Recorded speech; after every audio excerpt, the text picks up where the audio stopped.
afternoon, Dr. Quartermain. Oh, Mrs. Blevins, is that right? Yes, that's right. Well, what brings you here? It's about Heather Weber. What now? I have wonderful news. The board has decided to recommend that Heather be named Jason Moore's foster mother. Sad fact, Dr. Quartermain, but most of the candidates are just not qualified for the responsibility of raising a child. Heather seems to be an exception. Well, she is different, yes. I think she'll make a fine mother, don't you? Well, I've always thought that she would be good for something. She certainly impressed me. In fact, you all did. Oh, really? What way? Well, yours is such a broad-minded family. Well, that goes with a lot of practice, I'd say. Such tolerance is rare these days. Yes, live and let live. How many people could put their feelings of affection for a child above the question of its legitimacy? Well, I don't think that's really bothered Heather that much. She's quite a young lady. Yes, she is, isn't she? You really don't know the half of it. Well, I am just delighted about how well this case has turned out.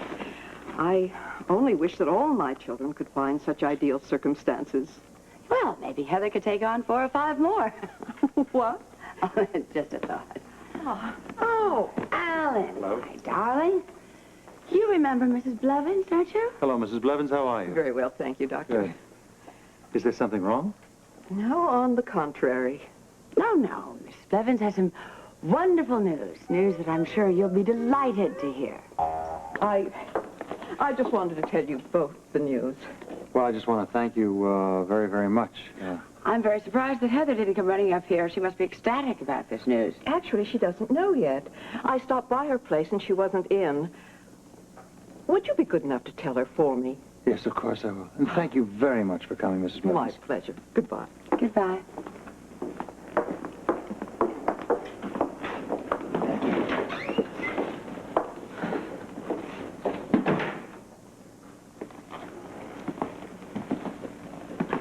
Well, I don't know whether to thank you or ask you if you're feeling all right.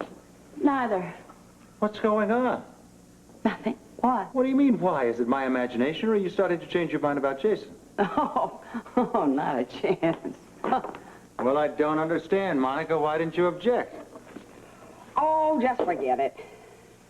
Now, really, you could have blown the whistle on Heather easily. Well, maybe I'm just mellowing with age. Don't think I don't appreciate it, Monica, but I don't believe what you just said for a second. Oh, don't thank me. I mean, just because I didn't set that woman straight doesn't mean that I don't resent having Heather or Jason anywhere on this property. Then why didn't you object? 5 minutes alone with Mrs. Blevins, you could have taken care of it, that Heather could have never seen Jason again forever. Oh, it's just my big heart. I'm serious. And I don't want to talk about it anymore, so just enjoy your victory and go tell Heather that she has won. Not till you explain yourself. It's very simple, Alan. I've thrown in the towel. I've given up. Very decent of you. Very generous. Generous above and beyond the call, Monica. Don't kid yourself, Alan. It isn't generous. It's because I'm fed up. I'm fed up with this whole affair. I don't want any more of this trouble. But you were so adamant about it. And I still am. But I have decided to cut my losses. You know, it's very difficult being a wife and a surgeon and a mother. I really don't need to expend the energy. I don't need the anxiety or all the trouble of dealing with Heather and your illegitimate son. Because life is too short. It really is. So I suggest that, well, I'm going to get on with more important things. You're really something, you know that? Yeah, I know. I'm fed up. Don't you have someplace to go? No, I have something to do. No, I mean, don't you have to go down to the gatehouse and tell Heather, celebrate with your other family? I'm not really in the mood, Alan. At all.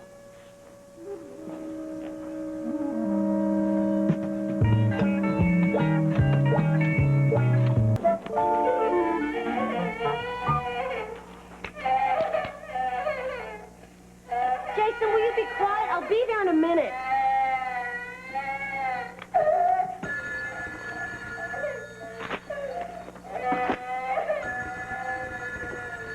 Hello? Oh, Mrs. Bowman, I'm so glad you called. I'm about to lose my mind. Jason, shut up! No, not you, Mrs. Bowman. I'm just having some problems with Jason today. How soon can you be here? What do you mean you have the flu? And this has been going on for weeks. When are you going to be ready to come back to work? Yes. Jason misses you a lot. We both do. Jason, if you don't be quiet, I'm going to come in there and wail the living daylights out of you. Mrs. Bowman, please, just get well as soon as you can. I've been really having a difficult time here. Yeah, that little brat is driving me crazy.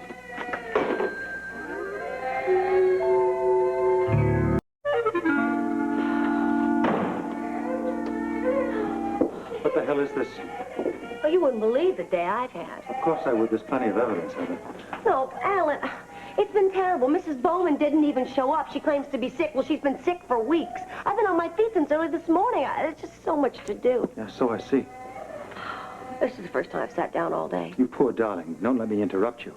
The place is a pigsty. My son's home is a pigsty, and you're worried about sitting down. Jason's fine. He's just cranky. When was the that's last all. time that he ate?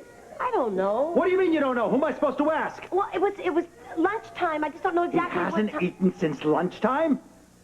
Well, there's no food in the house, but I sent out for some. What do you mean there's no food in the house? Well, I didn't want to feed him just anything. I sent out for something really good. So then my son has to go hungry because of you. You're an imbecile, Heather. Wait, Alan, what are you doing? I'm going to do what you should be doing. I'm going to go look after my son. No, go ahead. Let me. It's all right. Heather, I don't need you to do it. Alan, you're not being fair. Fair? You're damn right I'm not fair where my son is concerned. Now, if you want to be helpful, Heather, get over on the phone, call up Stella, tell her to prepare something, tell her the situation, and when the food is ready, go up to the house and bring it back down here. Alan, I'm Heather! sorry. Do it, and do it now. You better straighten up, girl. You better straighten up. I don't give a damn what you do with your life, but don't mess up my son's. And if you can't look after him, find someone who can. Well, how did it go? I need a drink. What happened? You don't want to know. Yes, I do want to know. I mean, for heaven's sakes, after all the conniving, the scheming, and the lying Heather has done, she's worked so hard at this. I mean, she must be delighted. Tell me what she said. Nothing. Nothing? She said nothing? Not even thank you? I didn't tell her. What? Why? You wouldn't believe it. Oh, yes, I would believe it. Try me.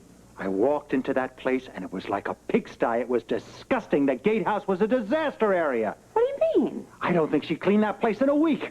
You would not believe it. There was no food in the house. It was filthy. She's on the phone. The baby's crying. And all she wants to do is stretch out on the sofa like Well, Al, wait a minute. Maybe she was sick. I'm the one who's sick. I couldn't believe my eyes. I still can't.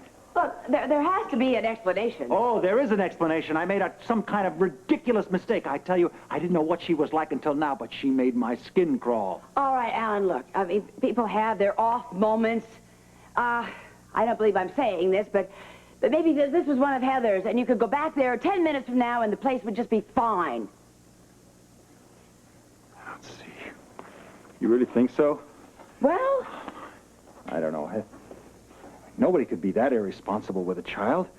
I mean, Heather couldn't be that irresponsible with the baby. Could she?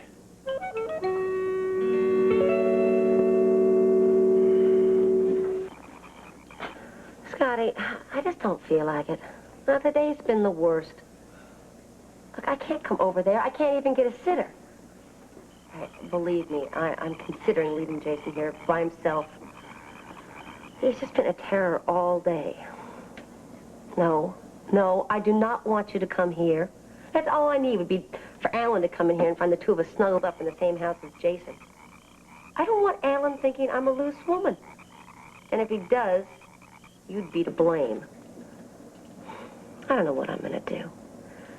Alan has just been impossible. I don't know which is worse, him or Jason. He comes around here acting like some mother hen. He's such a pain.